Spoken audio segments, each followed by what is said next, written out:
বর্তমান হযরত পীর সাহেবের কিবলা শাহ সুফি আবু নসর সাইদুল আহমদ হুসাইন মুক্তাজিল্লাহু আলী পরামর্শ এবং তার দিক নির্দেশনায় আমরা যেন এই দ্বীনি মারকাজকে গড়ে তুলতে পারি, আল্লাহ কবুল করে বলেন আমিন। মুআজ্জাজ হাজিরিন, এখন আমি বলতে চাই যে আমরা ছয়টা ভাই এখানে, আমার অনেক পীর ভাইরা এখানে হাজির হয়েছেন, আপনারা আমার ভাই, সকলে আমার ভাই। তবে আমার এই ছয় ভাইয়ের মধ্যে অনেকের প্রশ্ন যে হুজুর চলে গেছেন, হুজুর কোন সময় কাকে দায়িত্ব দিয়েছেন, কিভাবে চলবে, কিভাবে করবে, এভাবে অনেক কথা অনেকে জিজ্ঞেস করেন। আমি সকলকে বলেছি আমার বড় ভাই, ছোট ভাই, সেজো ভাই, তিন ভাই আপনার সাথে আছে। তারা যখন আসবে তাদের কাছে আব্বা কি দিক নির্দেশনা দিয়ে গেছে আমাদের জানা নাই, আসলে সেটা সিদ্ধান্ত হবে। গতকালকে রাত্রে আসছে, ভাইরা সবাই ক্লান্ত, আমরা ওইভাবে কোনো কথা বলি নাই। ফজরের নামাজের পরে বড় ভাইকে নিয়ে আমরা সব ভাইরা ওখানে বসেছিলাম। সেখানে বড় ভাই বলছে, ছোট ভাই প্রথম বলছে যে বড় আব্বার কাছে জিজ্ঞেস করলে আব্বা বলছেন যে আব্দুল সত্তার, আমার বড় ভাইয়ের নাম আব্দুল সত্তার, বলছে সবসময় যে আব্দুল সত্তারের হাত ধরে থাকবা, সারসিনা ফুরফুরা বস্ত্রের উপরে আমল করবা, আল্লাহ নিয়ামত দান করবে। সেই হিসাবে আমরা সকলে বড় ভাইয়ের উপরে ন্যস্ত করেছি।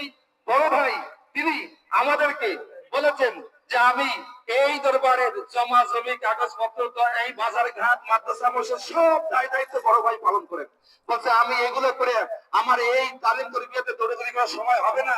তবে আমি সকলের পক্ষ থেকে আমি বড় হিসাবে আমি মনোনয়ন দিচ্ছি, যেহেতু আমার ছোট ভাই তিনি দীর্ঘদিন আপনার পাশে ছিলেন, অক্লান্ত পরিশ্রম করছেন, দিন রাত তার খাওয়া দাওয়া, ওষুধ, পায়খানা, প্রস্রাব সমস্ত জায়গায় এই 4-5 বছর পর্যন্ত ছোট ভাই যে পরিশ্রম করেছে, আমার বড় ভাই প্রস্তাব করেছেন যদি ছোট ভাই এটা দেখাশোনা করে তাহলে তোমাদের কোনো আপত্তি আছে?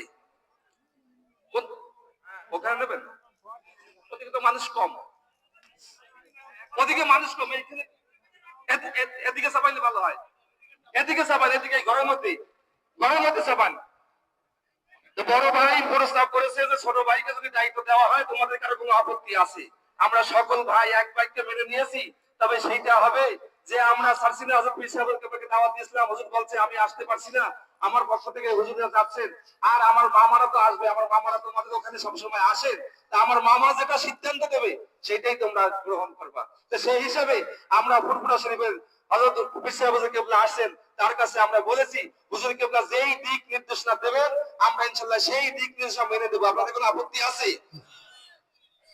এরপরে আমি একটু বলি, যদি আমার ওস্তাদ হুজুর এখানে দাঁড়িয়ে তাদেরকে দাঁড়ায় রাখা বেয়াদবি হচ্ছে, কষ্ট পাচ্ছেন আপনারা, তারপরে বলি আমরা চাচ্ছিলাম যে এখন এখানে আমরা কোনো তাসদিদি বয়াত করাবো না, যেহেতু অনেক মুরব্বীরা আছে, ওস্তাদরা আছেন, প্রফেসর হুজুররা আছেন, অনেক দরবারে বিশ্বরা আছেন, কিন্তু অনেক পীর ভাইরা এটা মানতে চাচ্ছেন না। পীর ভাইরা বলতেছেন মুরব্বীরা আছে, মুরব্বীরা নির্দেশ করবে, সেই হিসাবে তাসদিদি বয়াত হবে। এখন এই ব্যাপারে আমি ফুরফুরা হুজুরকে বলেছি যে হুজুর আপনি যেটা নির্দেশ করবেন সেটা, এখন হুজুর যেটা নির্দেশ করবে আমরা সেটাই পালন করব। তবে আমি বলতে চাই যে আল্লাহ পাক রব্বুল আলামিন বলেছেন ইজা জাআ আজালুহুম লা ইস্তাখিরুনা সাআতা ওয়া লা ইস্তাকদিমুন, যখন যার আজল ফুরিয়ে যাবে, সময় ফুরিয়ে যাবে, 1 সেকেন্ড আগেও হবে না, 1 সেকেন্ড পরেও হবে না।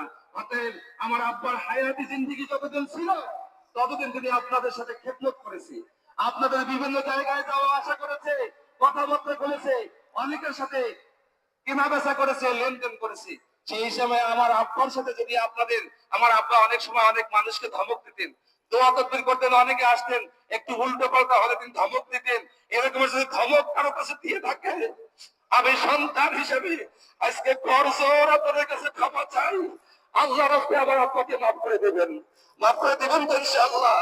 আর বলবো আমার আব্বা এই মসজিদ, মাদ্রাসা, এই দরবার, এই মাহফিল চালাইতে গিয়ে অনেক সময় অনেক জায়গায় বাজার ঘাট করেছেন, অনেক সময় হয়তো বাকিতে রাখছেন, চলে আসছেন, অনেকের টাকা পরিশোধ করা হয়েছে, অনেকের কাছে টাকা লোন নিয়েছেন, ধার নিয়েছেন, এভাবে অনেক টাকা আমরা আব্বা অসুস্থ হওয়ার পরে আমরা খুঁজে সেগুলো পরিশোধ করেছি, সবগুলা পরিশোধ করতে পারছি আমাদের জানা মতে। এরপরেও যদি কারো কাছে এরকম কেনা বেচা বাজার ঘাটে কেউ কোনো জায়গায় কিছু পায়া থাকেন, আমার বড় ভাই বলেছে আপনারা আমাদের কাছে অবহিত করবেন। আমার বড় ভাই বলেছে যে আমরা ইনশাআল্লাহ আমরা আব্বা ঋণ পরিশোধ করব। আর যদি আমার আব্বা কারোর কাছে কিছু পায়া থাকে সেটাও আমার বড় ভাইয়ের কাছে আপনারা যোগাযোগ করবেন। মুআজ্জাজ হাজিরিন, সর্বশেষ কথা বলবো এটাই, قال رسول الله صلى الله عليه وسلم كفى بالموت واعظا او كما قال عليه الصلاه والسلام, আল্লাহ রাসূল সাল্লাল্লাহু আলাইহি ওয়াসাল্লাম বলেছেন কাফা বিল মাউত, এই মাইয়্যিত থেকে তোমরা উত্তম উপদেশ গ্রহণ করো। আপনারা ভক্ত আশিকান হাজার হাজার মানুষ এখানে ছুটে এসেছেন, কিন্তু আল্লাহ রাসূলের যে উপদেশ, সেই উপদেশটা আমরা গ্রহণ করব। আল্লাহ রাসূল বলেছেন কাফা বিল মাউত, এই মাইয়্যিত থেকে উত্তম উপদেশ। উত্তম উপদেশ কি? সেটা হলো, আমি এখানে দাঁড়িয়ে কথা বলছি, এখান থেকে নামবো, বাড়িতে যাবো, কোনো গ্যারান্টি আছে? আমি যাইতে পারবো? কার হাতে?